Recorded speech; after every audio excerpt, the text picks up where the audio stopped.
up the handle, then the lock closed. From the outside you can open it and press. Please verify administrator fingerprint for user code.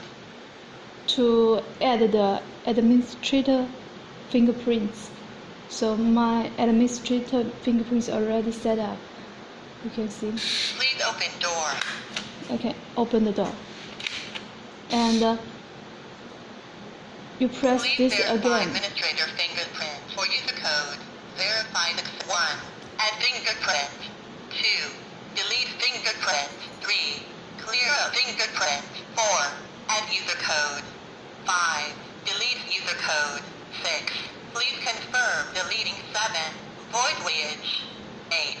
Double verification modus 9. User's information. Clear a fingerprint. Press the cheat key to confirm. All fingerprints have been cleared up. I cleared up all fingerprints, so I press 3. The one is add fingerprint. 2 is delete one fingerprint. 3 is delete all fingerprint. 4 add user code. 5 delete user code. 6 delete all user code. 6 7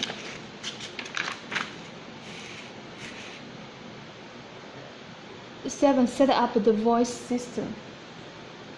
8 check the user information.